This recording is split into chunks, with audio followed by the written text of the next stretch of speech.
Merci pour cet éclairage des Afriques et cette nouvelle manière de voir. Un éclairage plutôt sceptique quand même, vous l'avouez, pour des raisons systémiques. Alors maintenant, on va passer la parole au public. Si vous avez des questions à poser, juste pour rappel, le manière de voir de novembre 2015, c'est celui-ci, l'Afrique, enfer et Eldorado. Et vous avez aussi le livre d'Anne-Cécile Robert, L'Afrique au secours de l'Occident. Avant qu'on passe la parole pour des questions, une petite nuance. Anne-Cécile Robert, vous avez dit qu'on pouvait écarter toutes les radios sauf Radio France Internationale. Je voudrais dire qu'il y a aussi Sciences Po Hertz. Ah bah oui. Et que vous pourrez retrouver la conférence sur notre chaîne YouTube. Voilà. Oui, c'est bon. Donc si vous avez des questions... Oui. Il est allumé. Super. Si vous voulez bien vous lever, s'il vous plaît. Hop. Oui, bonjour. Alors moi, du coup, j'ai une question concernant la conscience vis-à-vis de ces politiques économiques. Donc vous évoquez le fait que, en gros, les institutions internationales décident de la politique économique à appliquer en Afrique et que cet ultralibéralisme, ou en tout cas ce libéralisme, n'est pas du tout adapté. Et alors moi, ma question, c'est est-ce que ces décisionnaires, donc les institutions internationales, mais en gros les grands États occidentaux qui sont cachés derrière, sont conscients de cet échec, parce que vous l'évoquez clairement, ils ont un retour maintenant sur leur avis primaire. Mais est-ce que la conscience fondamentale de cet échec-là est là, ou est-ce que c'est volontairement une politique qui est mise en place pour maintenir des intérêts des grands États occidentaux? Et à savoir, ma question, ce serait un peu, est-ce qu'il y a une chance que ces institutions changent un jour, ou est-ce que vous pensez qu'elles sont un peu condamnées à la défense de leurs intérêts? Voilà. Ok, on va peut-être répondre directement. Si c'est comme vous voulez, on peut répondre question par question, par vague de questions. Oui. On a entendu ce que j'ai dit quand même. Voilà. Ah oui, effectivement, hein, il est mieux. Donc je recommence la conférence. Donc je vous remercie. En fait, votre question, je pourrais vous la retourner, parce qu'on est dans le registre de l'appréciation politique. Je peux vous dire ce que j'en pense. Je pense qu'il y a les deux.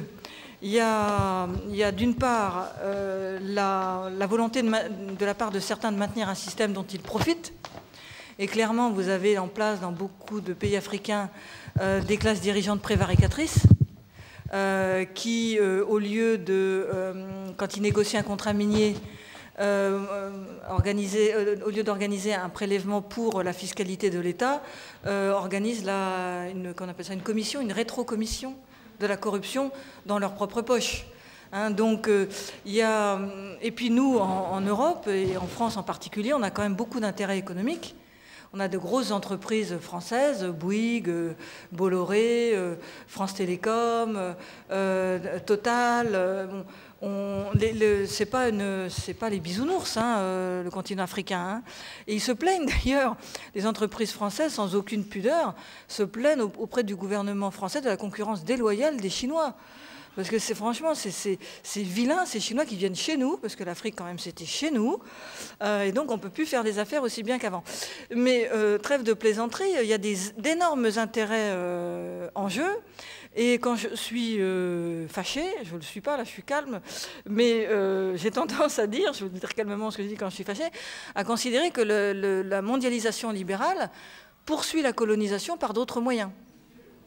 C'est-à-dire qu'on retrouve, si vous regardez,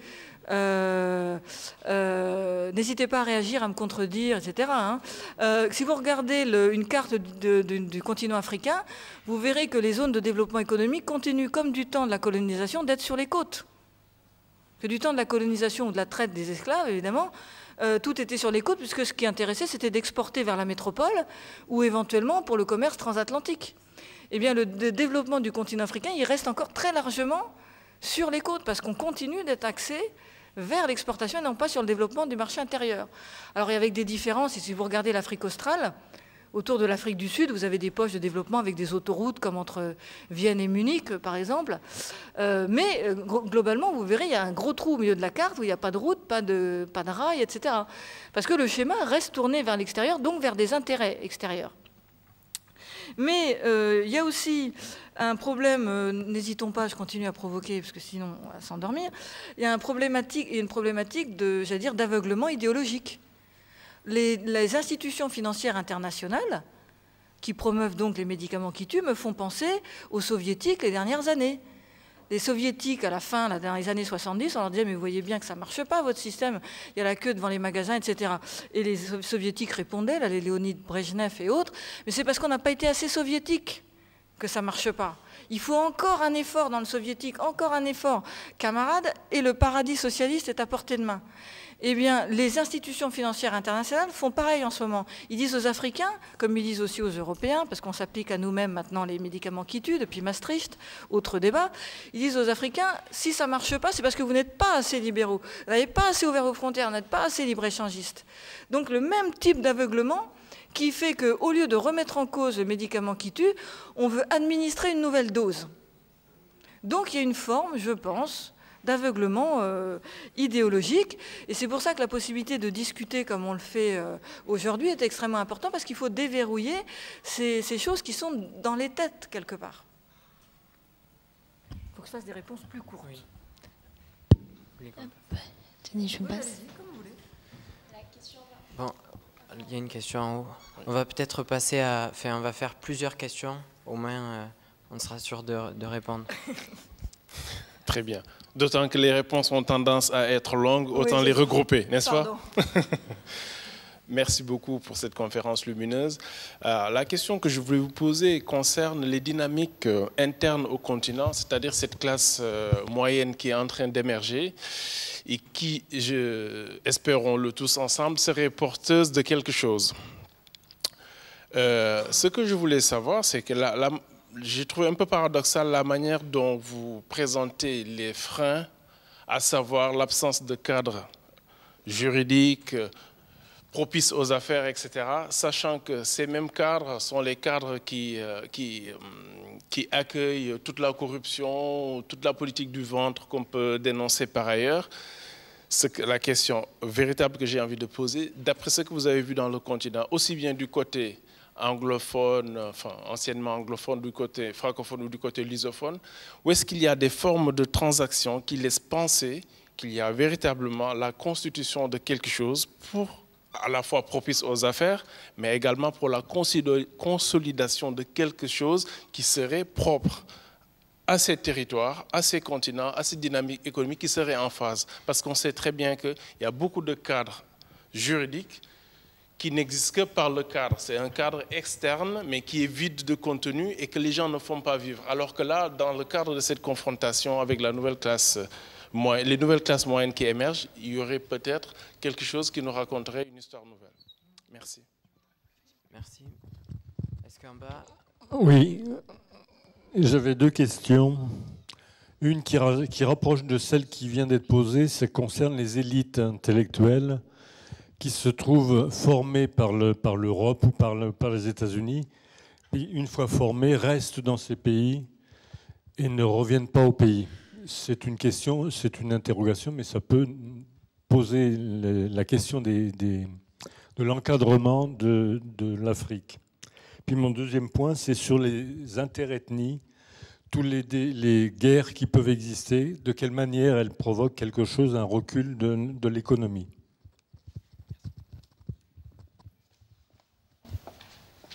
Dernière question, après on va essayer de répondre. Oui, dernière question. Effectivement, je crois que l'Occident cherche à maintenir de force ses parts de marché. Ça me paraît évident. Mais quand on voit qu'on a réussi à tolérer, par exemple, l'émergence de la Chine grâce à sa taille et son unité politique, je me demande s'il est possible de retourner à la situation de 1981 où il y avait un plan de Lagos qui a été avorté par la suite, ou si toutes les chances d'union sont impossibles et il faut espérer uniquement de la déconnexion au niveau local. C'est ma question.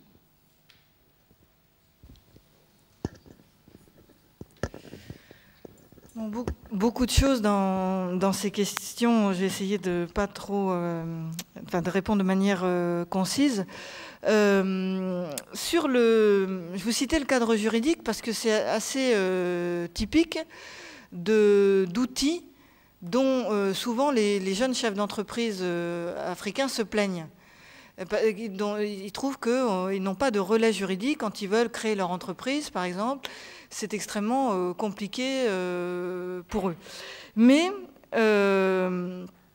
il y a, parce que votre question c'est est-ce qu'il y a des endroits où ça se débloque et où ça existe, on voit un mouvement important de modernisation qui est enclenché avec le soutien par exemple de la Banque africaine de développement qui a créé la facilité africaine de soutien juridique spécifiquement pour aider les entreprises africaines à construire, et les États africains plutôt, les États africains à construire des systèmes juridiques facilitant les affaires, mais aussi à se défendre contre les fonds vautours qui aujourd'hui ont mis la main sur la dette des pays africains et veulent les rançonner.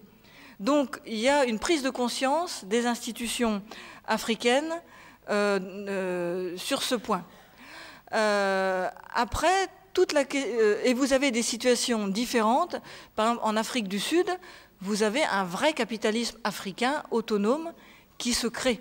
C'est moins le cas en Afrique de l'Ouest, mais on assiste à l'émergence d'un capitalisme africain.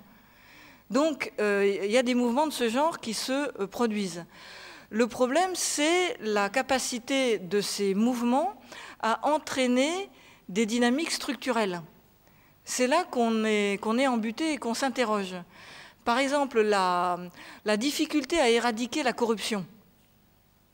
Elle est liée au fait que, d'abord, l'économie mondiale repose en partie sur la corruption. Hein, soyons clairs, hein, ce qu'ils appellent pudiquement les rétrocommissions, c'est de la corruption. Hein. Donc l'économie mondiale, contrairement à ce qu'on raconte, favorise des formes de corruption. Simplement, en Afrique, ça prend des proportions gigantesques, avec des régimes entiers qui sont gangrénés par ça. Mais on ne pourra pas lutter profondément. Il y a je vous citais le gouvernement du Nigeria qui avait nommé un ministre de lutte contre la corruption. Il y a des choses qui sont faites tous les jours très courageusement, mais on n'arrivera jamais au bout de ce problème si, quelque part, il n'y a pas la reconstruction en Afrique d'une notion de puissance publique et d'une notion d'intérêt général qui permettent d'asseoir la politique publique. Parce qu'il faut bien remplacer... La corruption, c'est une forme, quelque part, de système de redistribution qu'on connaît parfois dans certaines sociétés du Sud proches d'ici. Mais on ne va pas rentrer sur ce terrain glissant. Mais il faut le remplacer par quelque chose. Et le problème, c'est que la colonisation et la traite négrière ont déstabilisé les systèmes étatiques africains. On n'a pas le temps de remonter rentrer dans ce débat, mais il existait jusqu'à l'arrivée des Blancs des systèmes de bonne gouvernance, comme on dirait maintenant en Afrique, qui ont été complètement déstabilisés par l'économie de la traite. Et du coup, la notion de puissance publique, elle est claire pour personne en Afrique. Qu'est-ce que c'est que l'intérêt général? Quel rôle doivent jouer les ethnies? Après les indépendances, l'intérêt général, c'était le développement. Mais comme le développement était en échec, on a dit on va faire autre chose. Donc voilà, ces choses-là, on assiste à des problèmes, je veux dire, qu'est-ce que je veux dire par là? Ce sont des dynamiques profondes qui doivent être remises en cause. Et la question de l'État, de la puissance publique, de l'intérêt général, elle en est qu'à ses balbutiements en Afrique aujourd'hui, au sens moderne. Au point qu'il y a des gens qui fantasment dans l'idée de retourner à ce qui s'est passé au Moyen-Âge. Africain, je veux dire, hein, pas européen. Donc, mais je vous renvoie par exemple aux travaux d'Achille Mbembe, le politiste camerounais qui travaille beaucoup là-dessus. Excusez-moi, je suis extrêmement bavarde. Simplement sur la fuite des cerveaux qui a été signalée tout à l'heure, autre paradoxe, hein, y a beaucoup de médecins africains dans les hôpitaux français, nous on leur envoie des French doctors. Chercher l'erreur. Là aussi, on voit bien qu'on est dans un problème systémique. Et nous venons les débaucher. Hein, il y a une fuite d'infirmières aussi, hein, il y a des chiffres qu'on donne. Donc, on participe aussi de ce système-là. de fuite des cerveaux. L'immigration choisie, faut y penser quand on entend ça aussi. Et autre chose à ce sujet, c'est ce qu'on appelle les rémittances. Vous savez qu'on voit beaucoup aujourd'hui les migrants comme un danger, mais il faut voir que pour certains pays d'Afrique, l'argent qu'ils renvoient est essentiel au développement. Il y a des pays d'Afrique où l'argent des immigrés est plus important que l'aide au développement. Donc ces diasporas qui sont aujourd'hui vues parfois de manière négative, contribuent très concrètement au développement de leur pays. Et pour certains pays, donc je vous disais, l'argent qui est renvoyé aux pays d'origine est supérieur à l'aide au développement. Donc voilà, les choses ne sont pas aussi...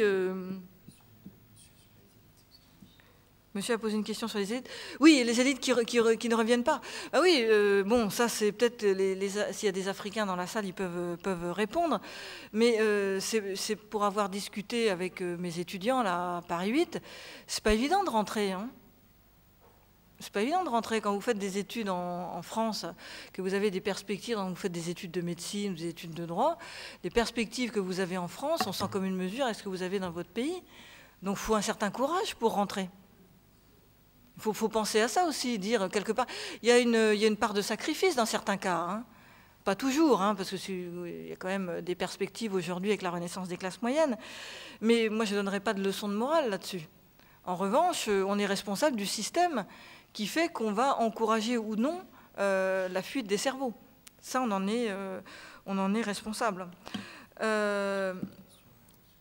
Sur le plan de Lagos, je suis contente que vous citiez le plan de Lagos.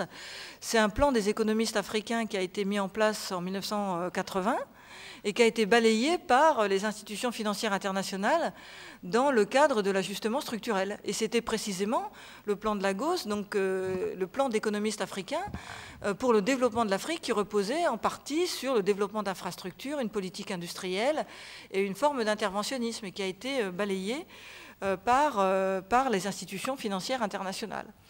Mais il y a encore des économistes africains qui continuent de propager des idées de ce genre, mais ce n'est malheureusement pas les économistes dominants.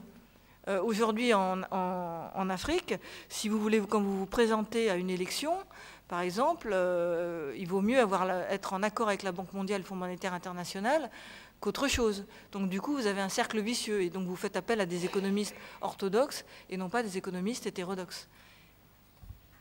Alors, on va poser 4 dernières questions. Il y en a une en haut, une ou deux en haut et 2 en bas.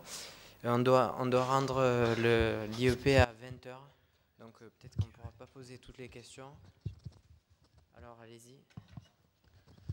Bonsoir Madame Robert, donc merci tout d'abord pour votre exposé. Vous avez évoqué un certain nombre de freins, donc la volonté des politiques, l'absence de système juridique. Vous n'avez pas parlé de le frein majeur qui est les trafics, donc aussi bien les groupes armés et les trafics, donc les narcotrafics, je pense spécialement aux narcotrafics, qui se sont développés donc du Sahel vers la Corne de l'Afrique et maintenant vers le Mozambique et l'Afrique du Sud. Et on s'aperçoit finalement que ça patauge un peu. Enfin, dans l'Union africaine tente de réguler tout ça toute seule. Donc des mesures assez parcellaires sont mises en place du côté de la Guinée-Bissau, du côté des îles du Cap-Vert. Et on s'aperçoit finalement que la volonté des politiques, des États de s'entendre entre eux, parce qu'il manque de capacité et qu'aussi, vous l'avez dit, les tensions politiques persistent toujours, bloque un peu, ça bloque un peu pareil pour la gestion donc, des groupes armés. Et finalement, est-ce que vous ne pensez pas que le gros problème, ça vient de ce manque de coordination entre les organisations donc, à vocation régionale comme l'Union africaine et les institutions internationales, donc je pense à Interpol ou l'UE ou même l'ONU pour la gestion à la fois donc, du développement de ces trafics, la gestion de ces trafics et la gestion de la lutte contre les groupes armés. Merci. Merci. Il n'y en a pas là-haut? Pas de questions en haut? Alors.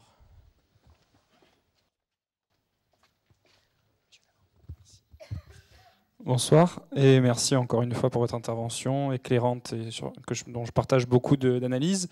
Juste une petite question, moi qui me venait à l'esprit quand je vous entendais parler tout à l'heure de la non-corrélation systématique entre croissance et développement. Alors évidemment, ça implique tout un tas d'autres réflexions, mais moi, ma question c'est quelle est votre conception à vous du développement? Est-ce que l'Afrique doit forcément tendre à la même conception qu'on a depuis des dizaines d'années? Et moi, je me référais notamment à Aminata Traoré. Quand je l'entends parler de développement, ça me réconcilie un peu avec ce terme que j'ai un peu de mal à accepter, quoi, quelque part. Bonjour, merci pour cette intervention. Ma question, elle concerne les politiques interventionnistes de la France et d'une manière plus générale de l'ONU en Afrique. Je voulais savoir quel regard portez-vous donc sur les interventions françaises au Mali et en République centrafricaine, car on sait que derrière aussi il y a des intérêts financiers, bien sûr. Et également, je voulais savoir qu'est-ce que vous pensiez de l'intervention de l'ONU, notamment en RDC, avec la MONUSCO qui existe maintenant depuis près de 15 ans et qui ne porte pas réellement ses fruits. Et il y a l'EUFOR aussi en RDC, dans cette partie de la RDC. Et donc, je voulais savoir si vous pensez qu'on devait intervenir en Afrique. Si oui, comment? Et sinon, pourquoi? Merci. Merci. Pas d'autres questions au fond? Très bien, on va répondre. Tino. Bon, moi, étant un peu de l'Afrique, je pense que, étant donné qu'il y a l'Afrique francophone, l'Afrique anglophone, il y a l'Afrique portugaise, espagnole, je pense que ce sont des colonies différentes, donc au niveau de la justice et tout différent puisqu'ils ont pris sur la colonie. Je pense que toutes ces choses-là ne permettent pas l'évolution de l'Afrique. Bon, j'ai beaucoup écouté et lu des choses sur le président Nkrumah qui, lui, voulait l'Afrique réunie, un peu comme l'Europe, ça aurait marché, mais malheureusement, il y a ce problème de portugais, espagnol, francophone et français. Qu'en pensez-vous? Il faut que je réponde rapidement à toutes ces vastes questions. Peut-être en partant à l'envers de la dernière question, c'est vrai qu'il reste des séquelles, effectivement, des modèles coloniaux. Les systèmes de colonisation français, anglais, portugais n'étaient pas les mêmes et ça induit des systèmes économiques, ne serait-ce que parce qu'en France, dans la zone francophone, il y a encore le franc CFA, il y a un certain rapport des élites, même si aucun système n'est parfait. J'entends parfois certains dire la colonisation anglaise c'était mieux. Enfin bon, c'est le genre de débat qui me dépasse un peu vu que je pars du principe que la colonisation est un principe un peu idiot à la base. Mais oui, effectivement, ça constitue un frein certain, mais on sent quand même qu'en tendance, il y a une atténuation de ces différences très lentes. Effectivement, d'autant plus lente que le panafricanisme est porté parfois par des personnalités beaucoup moins intéressantes que M. Kwame Nkrumah, puisque l'un des derniers à avoir porté ça, c'était Muammar Kadhafi. Donc, avec évidemment une vision un peu plus ambiguë de la chose. Muammar, je sais que vous nous écoutez de là où vous êtes. Donc, pour essayer de ne pas trop m'étendre dans le désordre, oui, les trafics, c'est extrêmement important. On en parle beaucoup à cause de Boko Haram. Le Sahel est devenu une espèce de zone sans frontières où circulent les armes à feu, la drogue, etc. Et il y a une partie des groupes armés qui se sont estampillés religieux, mais qui en fait sont des groupes mafieux qui s'abritent derrière un visage religieux, mais dont ce n'est pas la préoccupation majeure. Mais on peut faire le lien avec ce qu'on disait tout à l'heure. Si le Sahel est si fragile, c'est parce que les États sont fragiles parce que les frontières ne peuvent pas être respectées. Il n'y a pas de puissance publique pour garder une frontière. Et si les États sont affaiblis, c'est aussi parce que les politiques qu'on mène en Afrique depuis une trentaine d'années affaiblissent les États, hein, puisque les politiques libérales qui sont menées depuis 30 ans ont fragilisé les puissances publiques. Donc là aussi, il n'y a pas de hasard. Hein. Les États sont, comme dit Aminata Traoré, hein, que vous citez, l'Afrique n'est pas pauvre, elle est appauvrie. Donc on est dans des logiques où on s'est tiré en fait une balle dans le pied. Et vous avez raison dans vos différentes questions de poser la problématique de la coordination de toutes les instances qui interviennent en Afrique, parce qu'effectivement il y a l'ONU, il y a l'Union africaine, il y a l'Union européenne, et tout ça n'est pas forcément très cohérent. Rien que pour le Mali, il y a eu, je crois, 3 opérations de l'Union européenne, dans le cadre de dispositifs différents. Il y a des missions de paix de l'Union, de l'ONU, il y a maintenant l'Union africaine. Bon, effectivement, il y a un problème de coordination qui n'est pas complètement résolu parce que souvent ces opérations ont une dimension militaire et que des pays comme la France répugnent, ce qui peut apparaître un peu normal, à mettre des troupes au sol sous commandement étranger. Donc on veut garder la main, donc la coordination, c'est sous notre bannière. Mais c'est le même problème quand les Tchadiens ils envoient des expéditions au Cameroun, ils veulent que ce soit contre Boko Haram, ils veulent que ce soit sous commandement tchadien. Donc cela dit, note d'espoir, l'Union africaine se renforce. Vous savez qu'avant c'était l'Organisation de l'Unité africaine, depuis 2002 c'est l'Union africaine, et elle a renforcé ses institutions de paix avec un Conseil de paix et de sécurité qui est beaucoup plus, qui essaie d'être efficace, et ils sont en train de mettre en place une force africaine d'interposition. Ils ont de gros problèmes de financement, comme vous l'imaginez bien. C'est la coopération française qui est derrière, hein, c'est vous dire. Bref. Mais bon, en tout cas, ça bouge aussi de ce côté-là. Ils essaient de se positionner justement pour être les coordinateurs. Hein, mais beaucoup de problèmes politiques de ce côté-là. Quant à l'interventionnisme, le problème de... Moi, je suis opposée par principe à l'interventionnisme étranger dans d'autres pays, d'une manière générale, et je suis opposée par principe à l'interventionnisme français en Afrique. J'ai un bémol sur le Mali, où je pense, même si je ne suis pas extrêmement à l'aise en vous répondant, la seule exception que je verrais qui pourrait justifier éventuellement une intervention, c'est la situation du Mali, où on avait le cas là d'un pays qui pouvait, d'un pays membre des Nations Unies, qui était déstabilisé par une force étrangère et dont le gouvernement pouvait tomber. Et donc c'est un gouvernement à peu près légal, même si l'appel au secours du gouvernement malien a été rédigé au Quai d'Orsay. France-Afrique oblige. On était quand même dans un cadre qui ressemble à peu près à... Mais pour les autres interventions, ce n'est pas le cas. Je veux dire, la Libye, on a violé la Charte des Nations Unies en soutenant une rébellion contre un gouvernement légal, gouvernement composé de canailles, j'espère que je ne choquais personne, mais pour faire court. Et aujourd'hui, on a 2 gouvernements officiels en Libye et le résultat, et on a déstabilisé tout le Sahel. Mais je digresse. Donc tout ça pour vous dire que le problème, c'est pourquoi est-ce que la France est en situation d'intervenir. Parce que j'entendais Dominique de Villepin dire l'autre fois, je pense qu'il a raison, le problème, c'est pas qu'on intervienne, c'est qu'on est en situation d'intervenir. Parce qu'on nous dit, si vous n'intervenez pas, ça va être la catastrophe. Donc on a tout le temps tort. Si on intervient, c'est pas bien. Si on n'intervient pas, c'est pas bien. Donc il faudrait sortir de cette situation qui met la France, qui n'est jamais partie d'Afrique, en situation d'être le gendarme. C'est-à-dire qu'on a toujours des bases militaires, des milliers d'hommes qui sont en Afrique, et on a toujours des accords de défense dont certains sont toujours secrets, avec certains gouvernements africains, qui nous permettent d'intervenir comme ça en quelques heures. Intervention du président, j'ai donné l'ordre aux hélicoptères d'intervenir. Donc, je pense que ce système entretient la domination, la soumission du continent africain. Et qu'il faudrait que la France apprenne à se mettre en retrait et à passer la main aux pays africains petit à petit, de manière à ne pas se trouver en situation d'être obligée d'intervenir comme elle l'a fait sur le Mali. Mais ça implique une évolution politique et la remise en cause d'un certain nombre d'intérêts. Parce qu'évidemment, quand il y a une opération des Nations Unies sous bannière française en Afrique, qui achemine le matériel, c'est Bolloré, pour faire court. Hein. Donc voilà, tout ça n'est pas si simple, mais effectivement, il faut, en tout cas, ce qui serait bien, c'est qu'on rentre dans une logique où on passe la main aux Africains, ce qui n'est pas la logique actuelle, même si c'est ce qu'on dit officiellement. Et évidemment, hein, la question d'un développement spécifiquement africain, je la partage complètement.